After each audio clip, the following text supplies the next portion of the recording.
Mohon perhatian, tekan tombol subscribe. Terima kasih atas perhatiannya. Ditakdirkan Anies menang, Allah akan mendatangkan keberkahan dari langit. Itu mengkondisikan Indonesia berubah. Ini fakta saja. Dan Allah itu punya hukum, namanya hukum Islam. Apakah Anies konsisten untuk mau memberlakukan hukum Islam?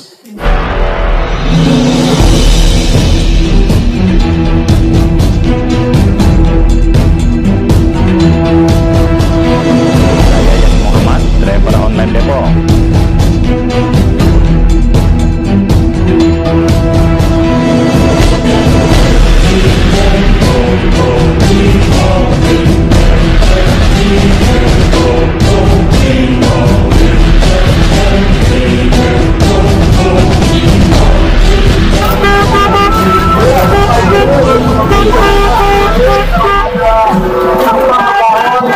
Bismillahirrahmanirrahim.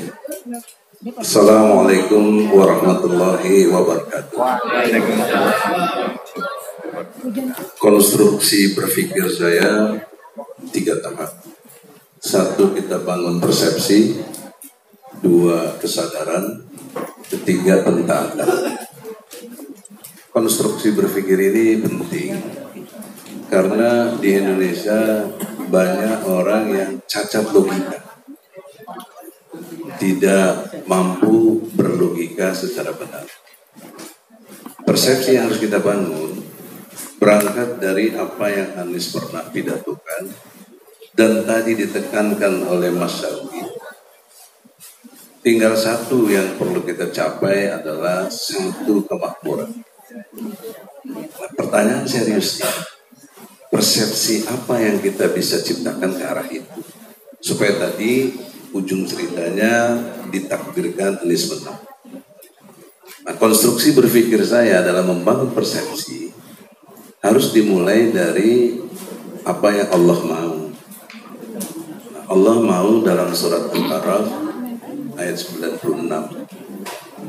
Jadi barakatin fi samawati wa ma fil ardh. Selamat datang Pak Kifur Hidayatnya. Allah akan mendatangkan keberkahan dari langit dan dari bumi apabila kamu beriman dan bertakwa. Jadi tidak akan mungkin satu kemakmuran itu terjadi di satu negeri karena di situ spesifik bila penduduknya mendustai, mengingkari ayat-ayat Allah. Sehingga dengan demikian di dalam konteks kita berbangsa dan bernegara dalam konteks Indonesia ini harus dikedepankan. Loh, ini kan bukan negara Islam. Jangan jadi tidak pluralisme, jangan menjadi sektarian dan radikal. Nah, ini keliru, persepsinya tidak mengerti Indonesia ini dibangun. Indonesia dibangun tentu melalui proses paling tidak ada 5 pendekatan ilmu. Secara filsafat, secara historis, secara sosiologis, secara psikologis, dan yuridis. Nah, dari kelima itu kita ambil sarinya adalah dulu Indonesia ini filosofisnya animisme, bahkan politeisme, dan menjadi sinkretisme. Jauh sebelum Indonesia ada, jauh sebelum Sumpah Pemuda.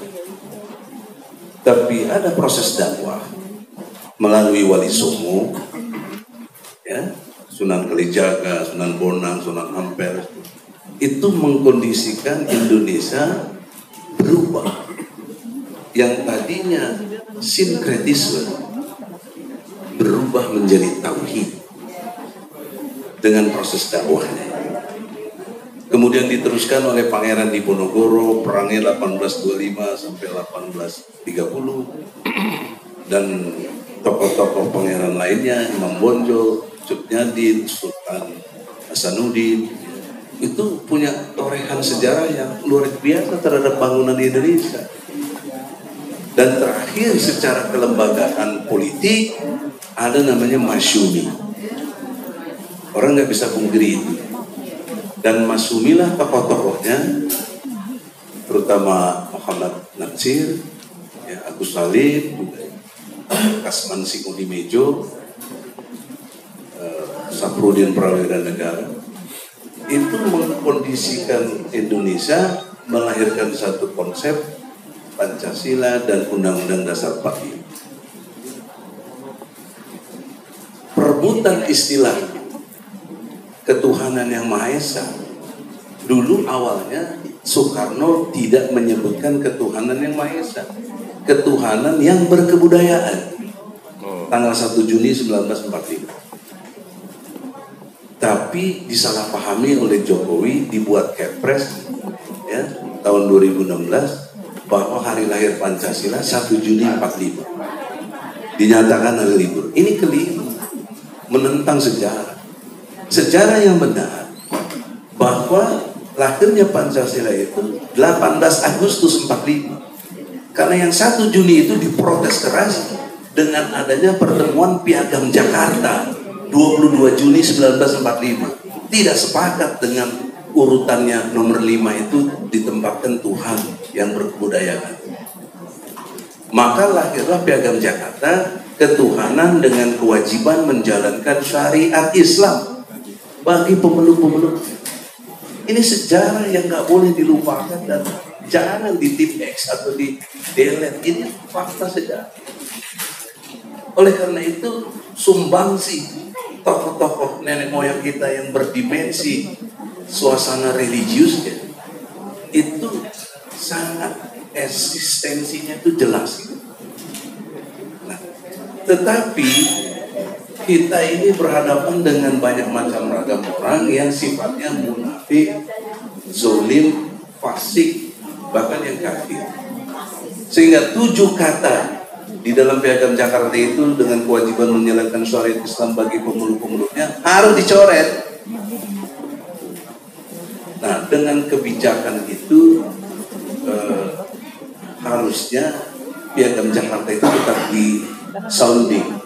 Tapi faktanya 17 Agustus 45 Soekarno tidak mengucap itu dalam kemerdekaan. Maka 18 Agustusnya diprotes oleh Ki Bagus Sadikusumo, Ketua Muhammadiyah saat itu, untuk mempertanyakan kenapa 7 kata dicoret. Nah, negosiasinya oke lah, 7 kata dicoret tapi gantinya ketuhanan yang Maha Esa.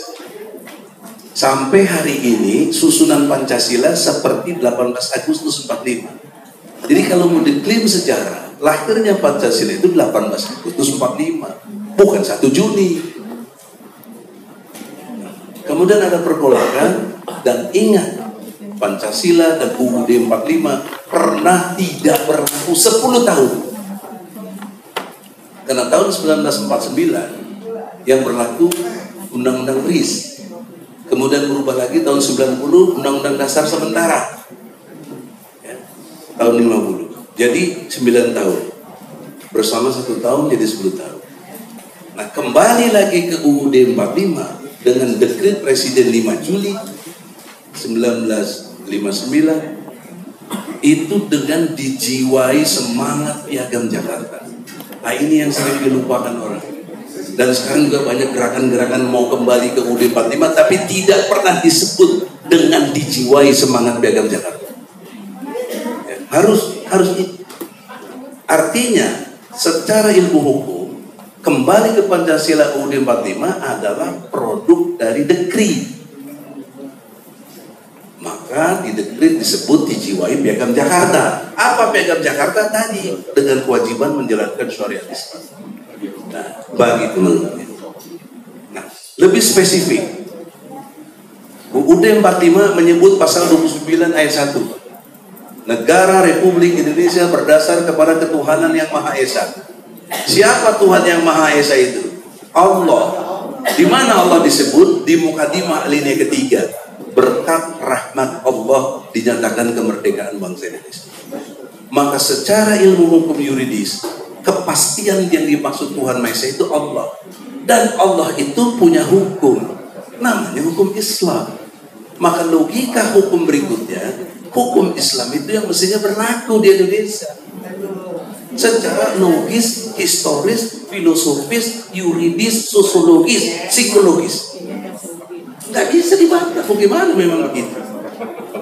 Oleh karena itu, dalam perspektif hukum ini, kalau tadi kita mau mencapai atau menjemput mandat presiden, jangan terkecoh lagi dengan istilah religius nasionalis. Kita ini sangat religius, tapi dibatasi nasionalis, seolah religiusnya itu dieliminir, dibatasi oleh nasionalisme. Ini tidak benar. Karena Undang-Undang Dasar 45 ini hukum positif. Harusnya yang memperlakukan hukum Islam itu Presiden dan DPR. Lewat mana? Lewat pasal 5 ayat 1. Jungto pasal 20-21 UUD 45. Presiden memegang kekuasaan tertinggi dalam membentuk undang-undang dengan persetujuan Dewan Perwakilan Rakyat. Nah, pertanyaan seriusnya, kalau Presiden mandatnya sudah kita jemput, timnas, apakah Anies konsisten untuk mau memberlakukan hukum Islam? Kalau enggak mungkin sampai kemakmuran itu. Jadi onani intelektual aja.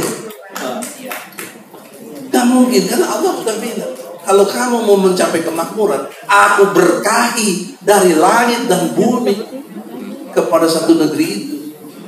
Kalau kamu beriman dan bertakwa. Surat Al-A'raf. 2 menit lagi, Pak. Ya. Oleh karena itu, supaya kita ini pendukung yang setia ini jangan dikelompokkan seperti dorong mobil mogok. Mobil udah jalan kita ditinggal. Kita sebagai relawan tidak boleh minta apa-apa. Kita hanya titip gagasan ini yang sudah sangat pendekatannya intelektual, bukan kumaha aing sesuatu. Ini betul-betul menurut sejarah, filosofis, yuridis, sosiologis, dan psikologis atau suasana kebatinan bangsa Indonesia saat itu sampai hari ini. Oke, kali itu closing statementnya adalah kita berjuang membela Anies punya nilai ibadah itu. Amin. Punya nilai strategis. Amin. Baik nasionalis maupun religius, jangan dipisah. Ya. Dia satu kesatuan. Indonesia ini negara tauhid. Ya. Jangan lagi dipecah oleh yang lain. Dan ini konsekuensi logisnya, kalau Anies mengerti sejarah ini, nggak mungkin dia tidak akan memberlakukan hukum Allah. Karena sudah 7 kali ganti presiden, 78 kali kita menyatakan kemerdekaan, 78 tahun. Hingga hari ini hukum Islam belum berlaku. Siap. Thank you. Soalnya di mana? Di presiden dan DPR-nya. Maka itulah saya mau caleg, karena saya mau berusaha lewat DPR, Anies presidennya, kita tegakkan hukum Allah. Amin.